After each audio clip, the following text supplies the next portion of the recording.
இயேசு கிறிஸ்துவின் நாமம் மகிமைப்படுவதாக. இந்த நாளில் நாங்கள் ஜெபத்தில் காத்திருந்த பொழுது கர்த்தர் கொடுத்த வார்த்தை 2 கொரிந்தியர் 4:15. தேவனுடைய மகிமை விளங்குவதற்கு ஏதுவாக கிருபையானது நேருடைய ஸ்தோத்திரத்தினாலே பெருகும்படிக்கு இவையெல்லாம் உங்கள் நிமித்தம் உண்டாகி இருக்கிறது. உங்கள் நிமித்தம் உண்டாகி இருக்கிறது. ஆண்டவர் தம்முடைய கிருபையை, தம்முடைய தயவை அதிகமாக, ஆவிக்குரிய பிளஸ்ஸிங்கை, ஆவிக்குரிய ஆசீர்வாதங்களை அதிகமாய் அவர் அதிகரிக்க பண்ணுகிறார். நாம் அதிகமாக அவருக்கு துதி ஸ்தோத்திரங்களை ஏறெடுக்கணும்னு சொல்லி ஆண்டவர் இந்த புதிய நாளிலும் ஆண்டவர் எதிர்பார்க்கிறார். நாம் எவ்வளவு தூரம் அநேக ஸ்தோத்திரங்களை ஏறெடுக்கிறோமோ அவ்வளோ தூரம் தேவனுடைய கிருபை பெருகும், தேவனுடைய தயவு கிடைக்கும். அந்த தெய்வீக தயவை நீங்கள் பெற்றுக்கொள்ளுவீங்க, ஆவிக்குரிய ஆசீர்வாதங்களை பெற்றுக்கொள்ளுவீங்க. ஒவ்வொன்றும் உங்களுக்குள்ள அது பெருகிக்கொண்டே போவதை பார்ப்பீங்க. ஆதலால் அதிகமாக ஸ்தோத்திரங்களை ஏறெடுங்க. அவைகள் அனைத்தும் உங்கள் நிமித்தம்தான் நடக்கப் போகிறது. நீங்கள் துதிக்கும் பொழுது மட்டுமே. அதைத்தான் ஆண்டவர் திட்டவட்டமாக இன்றைக்கு பேசுகிறார். அதிக ஸ்தோத்திரங்களை ஏறெடுங்க.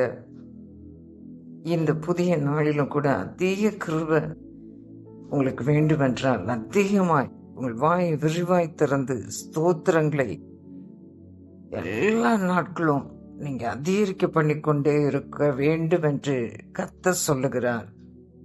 அது பெருக பெருகதான் ஆவிக்குரிய ஆசீர்வாதங்கள் பெருகும். தேவனுடைய கிருபை உங்கள் வாழ்க்கையில பெருகும். அது மேலும் மேலும் பலருக்கு அது பரவிக்கொண்டே போகும். உங்கள் வாழ்க்கையில விருத்தி உண்டாகும். விருத்தி உண்டாக உண்டாக உண்டாக பெருக பெருக பெருக நீங்க நன்றி செலுத்துதலையும் மேலும் மேலும் அதிகரித்து கொண்டே இருக்க வேண்டும். கர்த்தருடைய நாமமும் மகிமைப்படும். எல்லாமே நேசிக்கிற உங்கள் வாழ்விலே நன்மைக்காக செயல்படுகின்றன என்பதை நீங்கள் மறக்காதீர்கள். எல்லாம் உங்கள் செழுமைக்காக செயல்படுகிறது, நன்மைக்கு எதுவாக செயல்படுகிறது. எல்லா காரியங்களும் அனைத்தும் உங்கள் நிமித்தம் நடக்கும். இதுதான் அற்புதமான கிருபை. இது மேலும் மேலும் பலருக்கு பரவத்தான் போகிறது.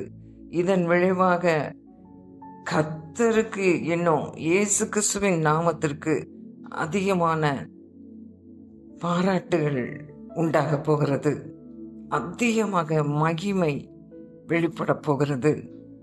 கர்த்தருடைய நாமம்தான் இன்னும் இன்னும் உங்கள் வாழ்விலே அநேக ஸ்தோத்திரங்களை ஏறெடுப்பீர்கள் என்றால் இன்னும் மகிமையை கொண்டு வரும் என்பதிலே சந்தேகம் இல்லை.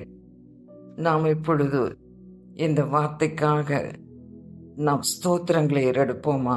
எல்லாமே நம்முடைய என்ரிச்மெண்ட்டுக்காக, ஆண்டவருடைய மார்வலஸ் கிரேஸ் இந்த காலை வேளையிலும் வெளிப்படும்படிக்கு, அது பரவும்படிக்கு, நமக்குள்ளே ஒரு துதிக்கிறதுல ஒரு இன்க்ரீஸ், கிரேட்டர் இன்க்ரீஸ் ஆஃப் பிரைஸை நம்ம கொடுக்க அது ஒவ்வொன்றும் நீங்க எவ்வளவு தூரம் அதிகரிக்கிறீங்களோ, உங்களுடைய துதிய ஸ்தோத்திரத்தை, ஆராதனை பண்ணுகிற பழக்கத்தை நீங்க எவ்வளோ அதிகரிக்கிறீங்களோ அவ்வளோ தூரம் நீங்களே மகிமையை கொண்டு வர போறீங்க.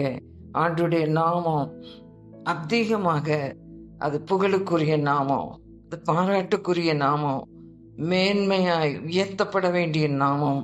உயர்த்துவீர்களா? எங்களோடு கூட இணைந்து கொண்டு இப்பொழுதும் ஸ்தோத்திரம். தகப்பனே, அநேக ஸ்தோத்திரங்களை நாங்கள் ஏறெடுக்கிறோம். தேவனுடைய மகிமை விளங்குவதற்கு ஏதுவாக அப்பா, நாங்கள் ஒவ்வொன்றும் ஆண்டவரே, ஒவ்வொன்றிலும் எல்லா காரியங்களிலும் எங்கள் நிமித்தம் தேவனுடைய மகிமை விளங்கும்படிக்கு, தேவனுடைய கிருபை பெருகும்படிக்கு, தேவ தயவு பெருகும்படிக்கு, ஆவிக்குரிய ஆசீர்வாதங்கள் பெருகிக்கொண்டே போகும்படிக்கு நாங்கள் அநேக ஸ்தோத்திரங்களை ஏறெடுக்கிறோம் அப்பா. அதனால அவைகள் எல்லாம் பெருகுகிறதற்காக நன்றி. எங்கள் நிமித்தம் பெருகிக்கொண்டே போகிறதற்காக நன்றி அப்பா. உமக்கு நன்றி. ஒவ்வொருவரும் வாழ்க்கையிலும் கூட மோர் அண்ட் மோர் அப்பா, ஒவ்வொரு மக்களுடைய வாழ்க்கையிலும் கூட அவைகள் எக்ஸ்டெண்ட் ஆகிறதற்காக நன்றி, விருத்தி ஆகிறதற்காக நன்றி, இன்க்ரீஸ் ஆகிறதற்காக நன்றி. எல்லாமே அப்பா செழுமைக்காக செயல்படுகிறதற்காக நன்றி. உங்களுடைய செழிப்பின் திட்டத்திற்காக நன்றி, மீட்பின் திட்டத்திற்காக நன்றி. துதி ஸ்தோத்திரங்களை மிகவும் ஆர்வத்தோடு கவனமாய் முற்றிலுமாய் எல்லா நேரங்களிலும் எல்லா நாட்களிலும் எல்லா மணி நேரத்திலும் அதிகரிக்க பண்ணும்படிக்கு எங்களை ஒப்பு கொடுக்கிறோம் தகப்பனே. ஒப்பு கொடுக்கிற ஒவ்வொருவரையும் கர்த்தர் அப்படியாய் ஆசீர்வதிக்கிறதற்காக நன்றி. இயேசு கிறிஸ்துவின் நாமத்தில் வேண்டிக் கொள்கிறோம் நல்ல பிதாவே. ஆமென், ஆமென்.